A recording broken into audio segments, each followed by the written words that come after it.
para a gente entender os efeitos do conflito nesse setor.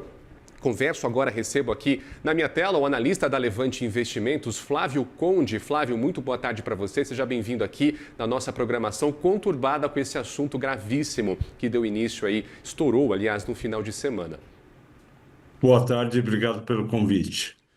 Eu que agradeço, Flávio. Olha só, a gente teve já uma reunião da OPEP, a OPEP que vem se posicionando com uma certa serenidade e até digo isso comparando com o que aconteceu na Venezuela. Os Estados Unidos invadiram a Venezuela, capturaram o ditador Nicolás Maduro e a sua esposa Cília Flores e a reunião do dia seguinte não representou nenhum pânico, o que o mercado, por outro lado, representa. Então, aqui nessa última reunião em relação ao conflito do Oriente Médio, a OPEP Plus decide por um aumento de 206 mil barris por dia em abril, mas cogitou dobrar esse valor para 411 mil depois desse ataque do Irã. Queria que você comentasse um pouco essa posição, essa estratégia da OPEP, o que ela representa para o mercado.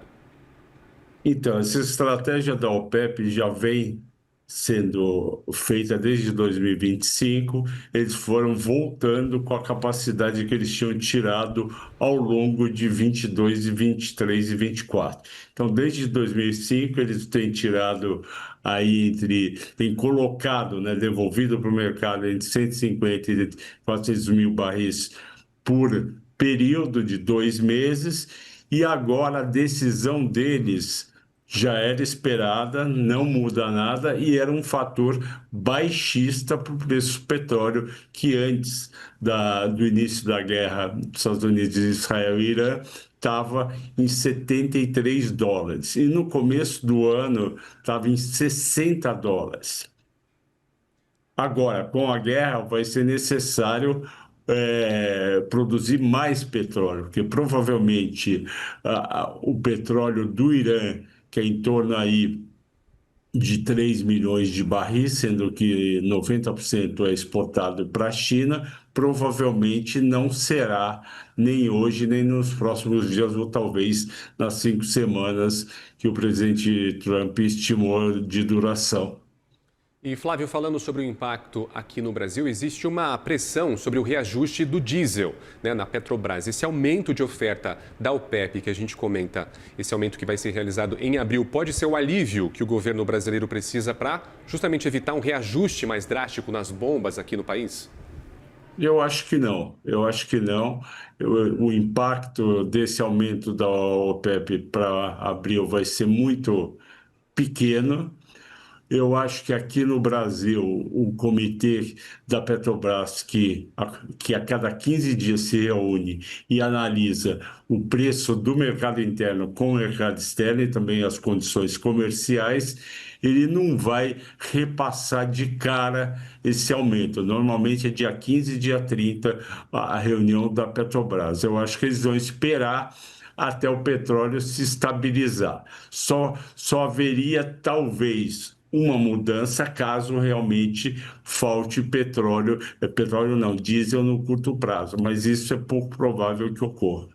Muito bem, nós estamos olhando aqui em tempo real as ações da Petrobras, aqui a ordinária, as ações preferenciais sobem agora 3,74%, já beiraram aqui 4%, as ordinárias 3,42% aqui no meu terminal. Eu queria saber de você, Flávio, até que ponto o preço do petróleo, até que ponto ele mais caro causa aqui, por causa justamente do bloqueio do Estreito de Hormuz, para de ser lucro, aliás, para a Petrobras e começa a ser um problema, passa a ser um prejuízo por causa justamente da queda do consumo global, Flávio. Então, vamos lá. A Petrobras ela já é autossuficiente, ela exporta petróleo e ela também importa um pouco. Para ela, se o preço persistir no nível atual, realmente ela vai ter que reajustar diesel e gasolina. Mas tem que persistir por pelo menos um mês. E ela aguenta tranquilamente um mês de preço um pouco abaixo, tipo 10% ou 15% do mercado internacional. E aí, Flávio, claro, além da gasolina, além do diesel, a gente está falando de um conflito que envolve várias outras frentes, por exemplo, o gás de cozinha, o GLP e o querosene de aviação também, que depende, claro, de toda a neutralização desse conflito geopolítico. Como é que esses itens administrados podem contaminar aqui os índices de preço, as inflações no curto prazo já, Flávio, na sua visão? Então, eu acho que teria que acontecer algo parecido com o que aconteceu em 2022, quando a Rússia invadiu a Ucrânia em fevereiro, dia 24 para 25, porque ali sim o petróleo vai de 81 para 92 na primeira semana, depois de 92 para 123 no mês de junho.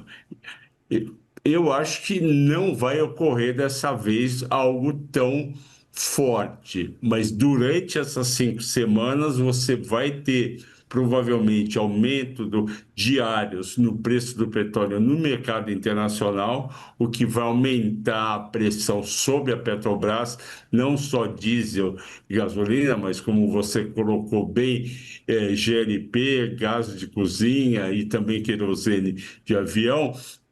Mas a Petrobras tem como essa política, desde a entrada da Magda, você não repassar os aumentos conforme eles vão correndo. Por isso que tem essas 2 reuniões quinzenais no mês e o preço do petróleo realmente tem que ter estabilizado um novo patamar e aí a Petrobras olha e fala, bom, neste novo patamar não tem jeito, eu vou ter que repassar tudo ou alguma parte. Então, eu acho que a gente tá no comecinho do mês, eles devem estar se reunindo hoje, porque tem a reunião de fim para começo do mês, mas eu acho que de cara não vai ter nenhum aumento no preço. Talvez no dia 15, quando vão se reunir de novo, conforme o nível de preço, pode ser que eles tenham que repassar alguma coisa, mas eu não acredito num impacto muito forte na inflação. Eu acho que vai ser um impacto moderado, porque eu realmente acredito que a guerra vai ser aí entre 1 e 2 meses, e não como está sendo na Ucrânia, uma guerra que já fez aniversário aí de 4 anos. Exatamente. E, Flávio, eu quero me aprofundar nesse ponto que você trouxe. Muito bem disse, a Petrobras já não tem mais o PPI, né, que é a paridade de preço de importação, se eu não me engano, desde 2023 já não trabalha com isso, só que o mercado continua seguindo essa métrica, continua se ajustando com base nessa métrica. Então, vamos aprofundar um pouco até que ponto essa estratégia atual da Petrobras suporta esse choque geopolítico sem gerar um prejuízo, até um prejuízo operacional de refino, Flávio. Então, vamos lá. Primeiro, como você lembrou bem, tinha o PPI. O PPI pegava o preço lá de fora vezes o dólar aqui e chegava num preço. A gente tem a ABICOM, a Associação Brasileira das Empresas que Negociam Combustíveis, eles fazem essa conta todo dia. Na sexta-feira, a defasagem estava lá entre 4% e 8%, tanto para a gasolina como para o diesel. Sempre vai ter uma pressão dessas empresas, porque essas empresas que distribuem combustível, elas também importam de fora. Então, eles sempre vão fazer uma pressão para o preço ficar próximo do de fora. Por quê? Porque eles podem ter uma margem de lucro trazendo esse preço do exterior. Se normalmente a defasagem, quando passa de 15%, beira os 20%, a Petrobras fala: agora não dá mais, eu vou reajustar. Tem sido assim nessa nova política. Mas eles não vão de cara, ou seja, dia 15, já repassar tudo. Isso não faz parte da nova política, porque pode dali no dia 16, 17 acabar a guerra, cair tudo e aí eles vão ter que voltar. E eles não querem que o mercado brasileiro de todos os derivados, não só gasolina, mas os outros que a gente falou, diesel e querosene de avião, GLP, que eles sofram essa volatilidade do mercado externo, principalmente por uma questão extemporânea, ou seja, não é produção e demanda. É uma questão de uma guerra que a gente não sabe se dura uma semana, 5 semanas ou 8 semanas. Então, eles não vão passar e a gente vai ter que, a Petrobras vai conviver durante algumas semanas com preço abaixo da paridade do mercado internacional, mas não quer dizer que ela está tendo prejuízo, porque a Petrobras, como eu falei, ela já é autoprodutora, ela tem que exportar uma parte do petróleo porque ela não consegue refinar aqui dentro. Ela importa hoje em torno de 15 a 20% do diesel consumido no Brasil é importado, ou seja, não tem produção interna, porque não tem refinaria preparada para fazer isso. Essa importação precisa de um preço do diesel em torno ou no preço do mercado internacional, que é no melhor dos mundos, até 8, 10% de defasagem. Com 15, 20, esse pessoal que importa já vai chiar muito e vai falar, olha, ou você melhora isso ou eu vou parar de importar. E quem manda o petróleo para o Brasil, quem exporta, e boa parte vem da Rússia, entende como é o mercado brasileiro e muitas vezes eles não repassam o preço do mercado internacional para e passo. Por quê? A Rússia, que é o principal exportador de diesel para o Brasil, ele tem um custo de produção baixo, ele não precisa exportar exatamente no nível do mercado internacional, então ele pode entender e falar, não, tudo bem, eu sei que aí no Brasil tem uma certa defasagem, eu continuo exportando para você por um período nesse preço mais baixo ou até um preço intermediário entre o novo e o anterior.